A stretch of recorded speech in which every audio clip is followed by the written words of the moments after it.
warahmatullahi wabarakatuh. Perkenalkan, nama saya Nina Hasanah SPMK. Saya selaku dosen prodi akuntansi S1 di Fakultas Ekonomi dan Bisnis Universitas Papua. Pada kesempatan kali ini, saya akan menjelaskan mengenai deskripsi diri saya. Saya menempuh mata kuliah teori akuntansi di prodi S1 Akuntansi Fakultas Ekonomi dan Bisnis Universitas Papua. Mata kuliah teori akuntansi adalah mata kuliah yang didapat di semester 5 dengan jumlah 2 SKS atau 14 kali pertemuan. Adapun capaian pembelajaran mata kuliah teori akuntansi ini, yang pertama, mahasiswa diharapkan mampu atau mempunyai kemampuan teoritis yang kuat agar pengetahuan teknis yang dimilikinya menjadi semakin bermanfaat. Yang terakhir, mahasiswa mampu atau dapat menjalankan profesi akuntan di dunia industri dan di dunia usaha dengan berpedoman pada teori akuntansi. Adapun materi yang dibahas pada mata kuliah teori akuntansi yaitu mengenai lingkup teori akuntansi, pengertian teori akuntansi, sifat dasar akuntansi, kemudian tentang penalaran, rekayasa laporan keuangan, kerangka konseptual dasar, pemahaman akun-akun yang ada di neraca dan di laporan analitik. Kemudian pelaksanaan perkuliahan dilakukan dengan metode hybrid, di mana perkuliahan kita laksanakan secara tatap muka dan melalui e-learning. E-learning dilakukan sesuai dengan jadwal yang sudah ditentukan. Misalnya, jika dalam 14 pertemuan terdapat hari libur, maka perkuliahan dilakukan secara online melalui e-learning. Selanjutnya, saya menggunakan YouTube untuk membagikan video tutorial pembelajaran agar lebih mudah dipahami. Dan yang terakhir, menggunakan e-learning yang disediakan oleh universitas untuk melakukan diskusi, pemecahan masalah, studi kasus, dan tugas terstruktur. Kemudian untuk metode pembelajaran yang saya terapkan ada 3. Yang pertama adalah saya menyampaikan dengan metode ceramah atau penyampaian materi. Kemudian yang kedua, saya menggunakan metode kelompok diskusi. Dan yang terakhir, saya menggunakan metode untuk pemberian studi kasus. Selain itu juga mahasiswa dapat berdiskusi, berpikir logis dan kreatif dalam menggunakan aplikasi akuntansi tersebut. Pada awal perkuliahan, saya menjelaskan kepada mahasiswa tentang perkuliahan yang akan dilangsungkan selama semester tersebut. Kemudian saya juga mengingatkan kepada mahasiswa mengenai unsur-unsur penilaian, di mana unsur penilaian tersebut terdiri dari 40% dari kelas, 30% dari UTS, 20% dari kelas, dan 10% kehadiran. Selain itu juga saya menginformasikan kepada mahasiswa mengenai buku referensi yang saya gunakan pada saat pembelajaran berlangsung. Baik, Bapak Ibu, terima kasih atas perhatiannya. Berikut adalah video mengenai saya belajar tentang teori akuntansi di kelas, dan selamat menyaksikan. Bismillahirrahmanirrahim. Assalamualaikum warahmatullahi wabarakatuh. Waalaikumsalam warahmatullahi wabarakatuh. Semangat pagi. Pagi. Akuntansi S1. Juara.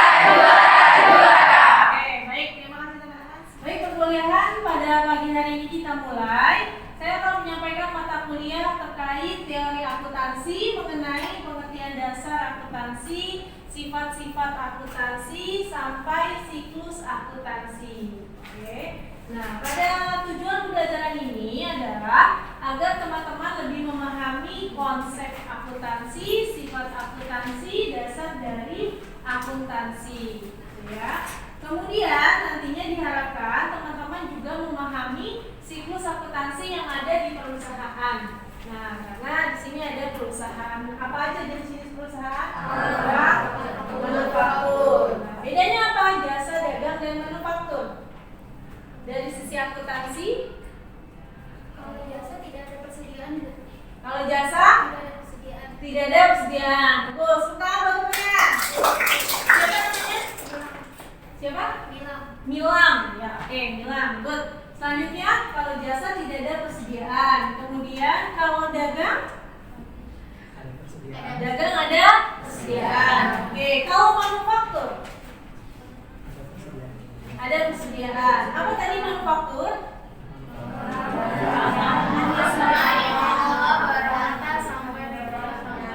Ya. Gimana banyak berapa? Perusahaan. Ya. Perusahaan yang mengolah barang mentah menjadi barang setengah jadi sampai barang siap pakai. Oke, good. Perusahaan yang mengolah barang mentah setengah jadi sampai siap pakai. Tepuk tangan. Oke, baik teman-teman, kita masuk ke materi. Di sini pengertian sifat dasar akuntansi adalah sifat dasar akuntansi secara umum berdasarkan prinsip-prinsip fundamental yang menjadi dasar dalam mengembangkan sistem akuntansi yang baik dan dapat diandalkan. Nah, di sini prinsipnya ini membantu memastikan bahwa informasi keuangan yang nantinya dihasilkan, informasi keuangan yang nantinya digunakan oleh para penggunanya menjadi informasi yang dapat dibandingkan dengan entitas lain. Siapa pengguna laporan keuangan? Ada pihak internal dan eksternal. Internal ada siapa aja? Manajer, karyawan, pemilik usaha. Kalau eksternal? Investor,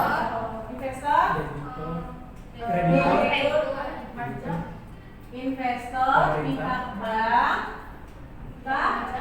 pajak. Nah, pemerintah diantaranya pihak pajak. Oke, good. Selanjutnya di sifat-sifat akuntansi ini, menurut APB Accounting Principles Board, akuntansi didefinisikan sebagai suatu kegiatan jasa yang fungsinya memberikan informasi kuantitatif. Sebenarnya di sini akuntansi itu tidak hanya memberikan informasi tentang keuangan saja, tapi memberikan informasi juga mengenai non keuangan.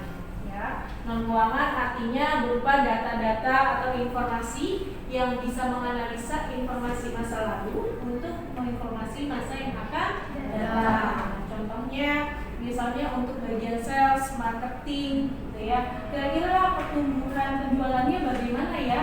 Nah, kira-kira bagian produksinya bagaimana ya? Sudah ekonomis kah? Sudah efektif kah? Sudah efisien? Nah, itu yang dimanfaatkan dari informasi akuntansi. Jadi dari akuntansi ini menghasilkan suatu informasi laporan keuangan yang nantinya laporan keuangan tersebut dapat menggambarkan kondisi perusahaan. Jelas? Selanjutnya sifat dasar akuntansi accounting entity, entitas akuntansi. Nah, accounting entity atau entitas akuntansi di sini bahwa pencatatan di dalam akuntansi hendaknya dipisahkan antara pencatatan milik pribadi dengan pencatatan usaha. Ya, jelas? Kalau gitu saya bertanya, apa yang dimaksud dengan periode waktu di dalam akuntansi? Ya, silakan banyak belakang.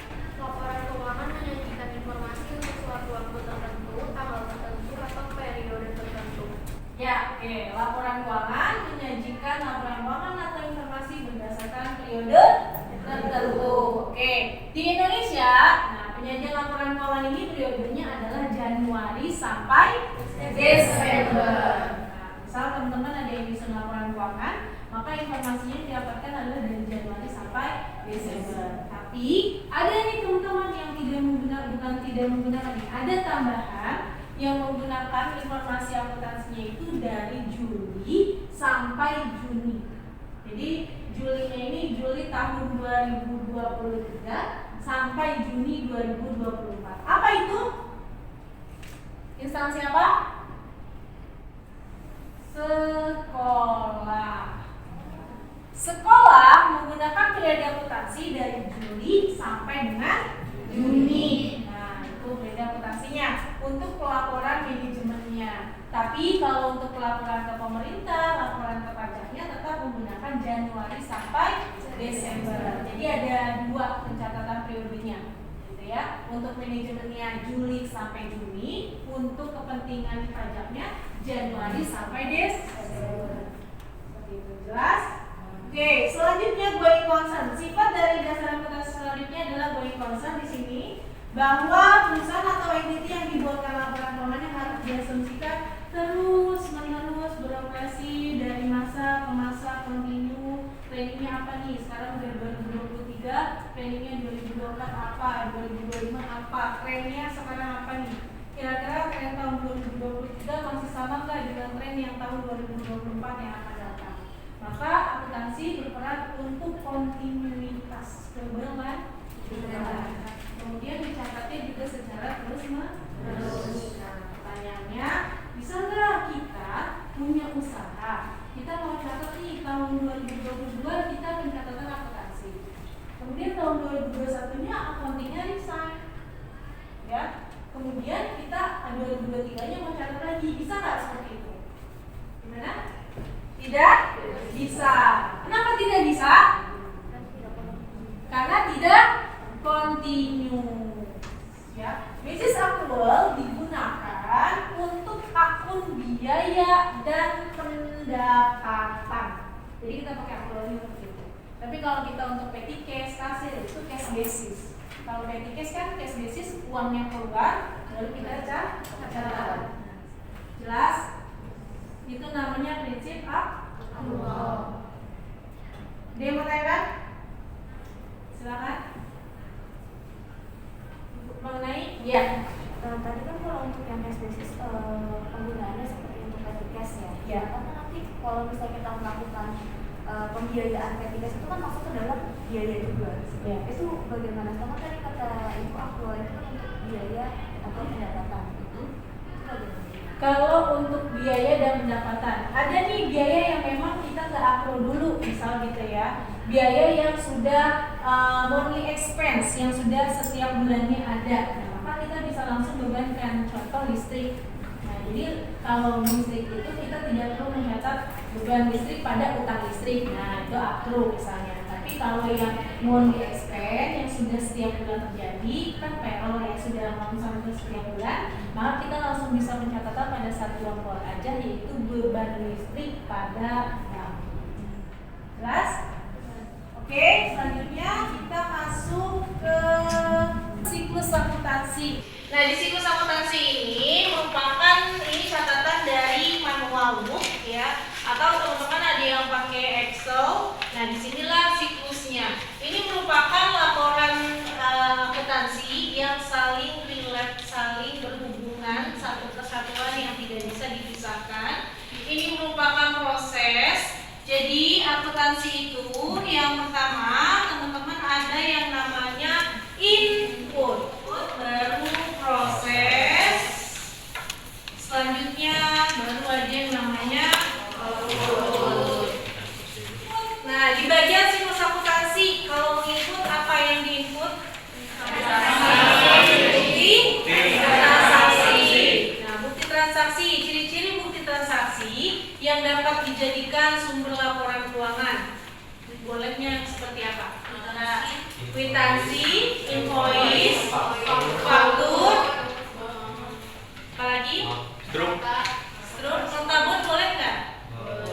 Nota bon warung. Harus ada stempel, minimal ada stempel. Jika transaksinya di atas 5 juta, maka menggunakan materai. Itu aturan terbaru mengenai materai ya teman-teman. Jadi kalau di bawah 5 juta itu boleh tidak pakai materai. Tapi kalau di atas 5 juta pakai materai yang terbaru, gitu ya. Kemudian selanjutnya kita output, kita menganalisa bukti transaksi, kita memilih mana bon yang berdasarkan dari bukti kas keluar, mana bon yang dari bank. Nah, itulah akuntansi, ya. Kemudian kita melakukan penjurnalan. Di jurnal ini, nah ini penting sekali. Ini menjadi yang basic, fundamental. Kita ngejurnal, kita input. Apa yang kita input nanti akan mempengaruhi output. Ya, jadi kalau misalnya kalian masukinnya bagus, hasil outputnya juga bagus. Kalau outputnya jelek, hasilnya jelek. Makanya penting banget di kelas itu ada yang bagian yang khusus GL. Ya, general, nah, jurnal umum dia ngejurnal aja bagiannya. Jangan sampai salah di situ, tingkat ketelitiannya dibutuhkan. Oke ya, sini ada output, kemudian diposting ke buku besar, neraca saldo dan lain sebagainya. Posting buku besar, di sini ada buku besar pembantu, ada buku besar utang, ada buku besar piutang. Nah, dilihat dari besar buku besar piutang dan piutang, umur utangnya berapa. Kita lihat, kita klasifikasiin. Itu mana yang jatuh tempo, mana yang akan harus kita lunasi, mana yang harus kita hold dulu pembayarannya, gitu ya. Itulah di buku besar kita bisa tahu, gitu ya. Oke, selanjutnya ada neraca saldo. Dan di neraca saldo juga kita sesuaikan untuk saldo-saldo dari akun-akun tersebut, akun utang, piutang, sudah sesuai atau belum, gitu ya. Kemudian masuklah jurnal penyesuaian. Ada beberapa akun yang perlu disesuaikan. Contohnya misalnya ada pendapatan diterima, ada asuransi dibayar, ya, itu kita sesuaikan saldonya. Pada saat sekarang kan sudah berjalan nih dari Januari sampai September. Kira-kira saldonya asuransi di BRI Muka berapa ya? Nah, gitu ya. Nah, itu kita masuk ke jurnal penyesuaian. Kemudian yang lanjut dan barulah jadi yang namanya laporan keuangan. Ini setelahnya jurnalnya ditutup dulu ya. Ada jurnal penutup. Kemudian barulah outputnya. Nah, laporan keuangan ini merupakan outputnya. Nah, ini produknya. Jadi kalau kita sebagai koki, ya, inilah makanannya, inilah hidangan kita yang akan kita sajikan. Ya. Ada apa aja komponen laporan keuangan?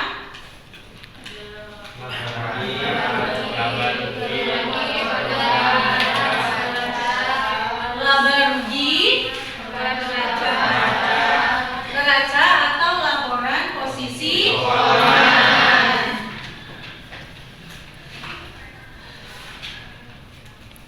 Oke, selanjutnya ada perubahan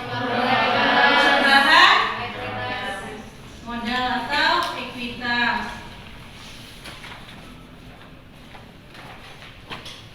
Kemudian ada apa lagi? Selanjutnya yang terakhir ada catatan atas laporan CALK. Laba rugi dan laporan posisi keuangan. Itulah yang akan disubmit untuk laporan SPT tahunan. Mengenai wajib atau tidak wajib, itu kembali lagi ke perusahaannya. Tapi ini adalah keharusan. Karena kita perlu tahu nih, ada yang besar pasak daripada tiang atau tidak. Kemudian kas kita kemana aja, gitu ya. Atau pendapatan kita dari mana aja income kita. Kemudian juga kasnya, jangan sampai terjadi besar pasak daripada tiang, besar pengeluaran daripada pemasukan. Itu perlu kita catat. Karena nanti dari arus kas ini sebenarnya ada beberapa komponen, ada pencatatan tentang pendanaan, investasi, tentang pendapatan. Nah, kira-kira di arus kas ini kita ada investasi kemana ya? Nah, itu bisa dijelaskan di arus kas ini. Nah, perlu aja dulu jawabnya. Kenapa? Belum kasnya. Untuk apa sih CALK? Untuk menyimpulkan yang dari itu besar.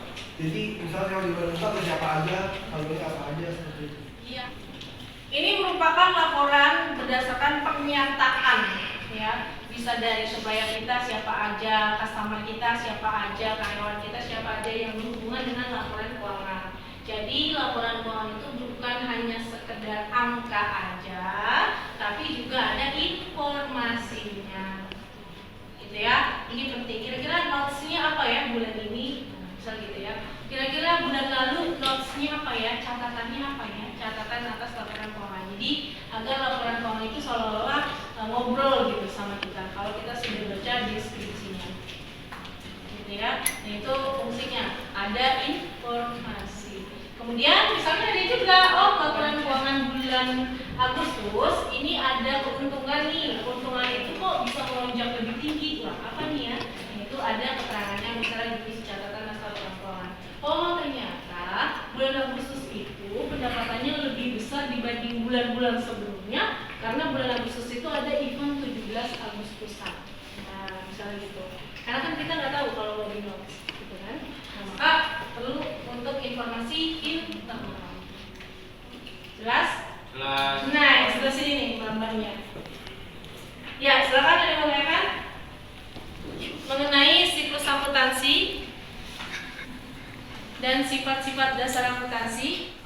Belum ada. Kalau belum ada, nah ini kan teman-teman udah melihat siklus akuntansi nih. Apa perbedaannya dari laporan perusahaan dagang, jasa, dan manufaktur? Apa bedanya? Nah, perusahaan jasa adalah apa? Perusahaan yang menyediakan jasa atau pelayanan. Oke, kalau perusahaan dagang, perusahaan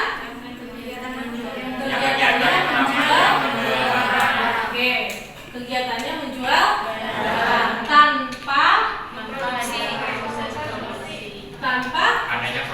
adanya proses produksi atau tanpa mengolah kembali. Jadi dia benar-benar beli spidol, ya jual spidol, gitu ya. Beli minuman botol, ya jual minuman botol, gitu ya. Gak ada ceritanya beli minuman mineral, kemudian diolah sama dia dikasih warna. Nah itu nggak ada ya.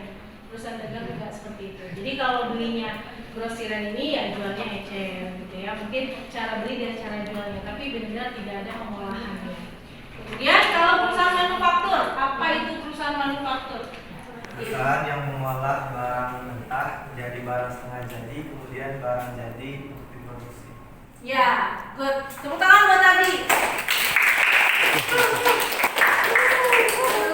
Contoh di sini manufaktur ya.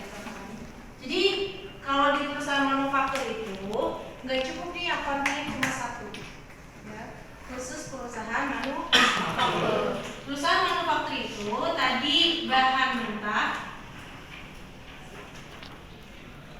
kemudian setengah jadi,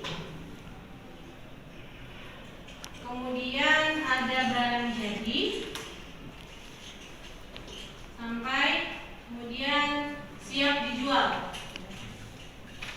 Kira-kira poinnya gitu. Manufaktur itu kegiatan usahanya yang mengelola bahan mentah menjadi setengah jadi, barang jadi, dan siap dijual. Contoh misalnya usaha pemintalan benang. Benang itu dari apa? Ulat sutra, ya. Atau benang itu bisa jadi serat kayu. Ya, serat kayu diolah, dipintal jadi benang. Benang inilah namanya barang setengah jadi. Bisa nggak benang dijual? Bisa. Nah, itulah manufaktur. Kemudian dari barang setengah jadi, dari benang diolah menjadi kain. Dari kain baru menjadi baju atau pakaian. Nah, itu contohnya. Atau ada lagi misalnya manufaktur mebel atau toko kayu, furnitur, bahan mentahnya dari kayu diolah menjadi kursi yang teman-teman dudukin saat ini ya, menjadi tempat tidur ya, itu adalah manufaktur. Maka dari itu teman-teman mengenalnya manufaktur ini walaupun siklusnya sama tapi aplikasinya berbeda karena dia ada perhitungan material sendiri, ada perhitungan barang jadi sendiri, barang setengah jadi sendiri, kemudian ada lagi biaya tenaga kerja langsung, biaya tenaga kerja tidak langsung, itulah manufaktur. Nah di Indonesia perusahaan manufaktur misalnya laporannya ada 5, tapi kalau di Jepang di luar sana itu laporan keuangannya ada 7, bahkan ada 8. Karena apa? Manufaktur. Manufaktur di Jepang menghasilkan apa? Mobil, ya, bangun mobil, buat mobil, rakit mobil. Mobil misalnya apa namanya? Bannya. Nah, bannya dari mana? Diolah dulu misalnya dari bahan mentah, dari karet, kemudian dari ban. Kemudian untuk mobil, rakitannya dari mana, rangkanya dari mana, kaca dari mana dirakit. Maka dari itu siklusnya panjang. Ya, itu manufaktur. Mungkin kalau di perusahaan orang accounting, tapi kalau di perusahaan manufaktur bisa 3 sampai 5 orang karena dia banyak. Mungkin yang terdekat di sini manufaktur sepatu, naik, Mika deket, ya, yang pakai. Kemudian ada lagi baju, mungkin pakaian, ya, Uniqlo. Nah, Uniqlo itu buatnya di Indonesia tuh, ya. apa? Fans, FANS ya, brand luar, tapi produksinya sebenarnya di Indonesia. Teman-teman udah tahu Audi, Villa, tahu mereknya? Tahu. Pernah pakai? Nggak pernah. Berapa harganya? Berapa? 5 jutaan. Mahalnya berapa? Ada yang udah pernah beli baru nggak jaket Villa? Mereknya Villa. Tahu kan Villa? Iya. Gini. Iya, beginilah. Teman-teman tahu di mana produksinya? Korea. Korea. Di US. Mungkin jarang ya di Indonesia karena marketnya terlalu tinggi. Posisi karena nggak bisa dijual di Indonesia. Nggak boleh. Dia izinnya ekspor. Izin ekspor dia nggak boleh jual di Indonesia. Tapi kalau yang ada di Indonesia itu dari mana? Nah itu dia thrift tadi. Mungkin thrift atau juga jual yang reject minor. Reject minor mungkin ada karena kita ada jual juga ke reject minor tapi jualnya bakalan. Di GI juga bukan resmi, kayak di mall gede gitu kan ada tuh store Villa, nggak resmi. Nggak resmi. Harusnya dia ada izin otoritasnya. Yang megang brand Villa di Indonesia itu siapa? Nah itu legalitasnya harusnya. Mungkin dia ada, tapi saya nggak tahu kalau di Indonesia itu siapa yang megang brand Villa. Biasanya yang lain legalitasnya nggak pegang dia. Ada yang bertanya? Silakan. Menambahkan tadi mengenai manufaktur. Manufaktur di Jepang ataupun di negara Eropa yang penghasil mobil atau ada yang mobil-mobilnya teman-teman sekalian. Nah, misalnya itu di manufakturnya ada yang menggunakan namanya sistem just in time, JIT kan, sistem JIT. Just in time itu, jadi kalau ada orang yang pesen dia beli order. Karena untuk meminimalisir stok, karena adanya stok itu akan membutuhkan biaya perawatan. Gitu ya teman-teman. Ada yang bertanya? Silakan. Kalau misalkan ada bisnis terus dia berpindah cabang, jadi pendapatan akuntansinya per cabang. Nah, ini pertanyaannya bagus. Kalau ada bisnis siapa namanya? Putri, tepuk tangan buat Putri. Misalnya kita punya ada cabang di Ciputat, cabang di Pamulang, ada di BSD, pencatatannya seperti apa? Yang pertama, nah kita bisa klasifikasi dulu kalau misalnya perusahaan itu dia besar, kita bisa buat per cabang. Jadi laporan keuangan cabang Ciputat, laporan keuangan cabang Pamulang, laporan keuangan cabang BSD. Baik, saya akhiri. Terima kasih teman-teman. Assalamualaikum warahmatullahi wabarakatuh. Baik, itulah mengenai video pembelajaran saya di kelas salah satu mata kuliah yang saya ampu yaitu teori akuntansi. Semoga dapat dijadikan bahan pertimbangan untuk Bapak dan Ibu menilai kinerja saya di bidang pengajaran. Saya akhiri, wassalamualaikum warahmatullahi wabarakatuh. Terima kasih.